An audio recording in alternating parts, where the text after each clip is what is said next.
Hi സുഹൃത്തുക്കളെ, ഇന്ന് നിങ്ങളുമായി പങ്കിടുന്നത് പ്രത്യേക വിഷയത്തെക്കുറിച്ചാണ്. മാതാപിതാക്കളില്ലാത്ത വീടുകളില്ല. ഇന്ന് മാതാപിതാക്കളെ കാണപ്പെടുന്ന ദൈവമായ മാതാപിതാക്കളെ ബഹുമാനിക്കാത്തവൻ കാണപ്പെടാത്ത ദൈവത്തെ എങ്ങനെ ബഹുമാനിക്കും? അതിനെക്കുറിച്ചാണ് ഇന്ന് പറയാനുള്ളത്. നിങ്ങളുടെ മാതാപിതാക്കളാണ് കാണപ്പെടുന്ന ദൈവം.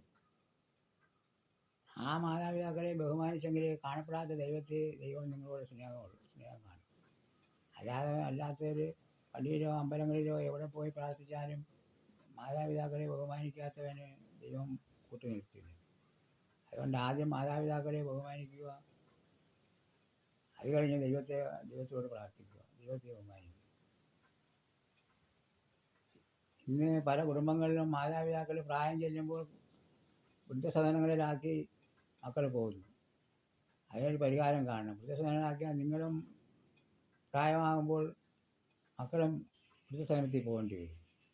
ആയതിനാൽ അവരെ മാതാപിതാക്കളെ പ്രായമാധിക്യത്താൽ ഒരു വൃദ്ധസദനത്തിലും ആക്കാതെ സ്വന്തം വീട്ടുകളിൽ ദൈവത്തെപ്പോലെ പൂജിച്ച് നടക്കുന്നവന് ഐശ്വര്യം ഉണ്ടാകും.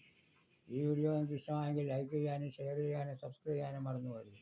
സബ്സ്ക്രൈബ് ചെയ്യുകയും തൊട്ടടുത്തുള്ള ബെല്ലൈക്കൺ ക്ലിക്ക് ചെയ്യുകയും ചെയ്താൽ ഇതുപോലുള്ള ഉപകാരപ്രദമായ വീഡിയോകൾ നിങ്ങൾക്ക് നോട്ടിഫിക്കേഷനായി എത്തുകയുള്ളൂ. എല്ലാവർക്കും നന്ദി, നമസ്കാരം.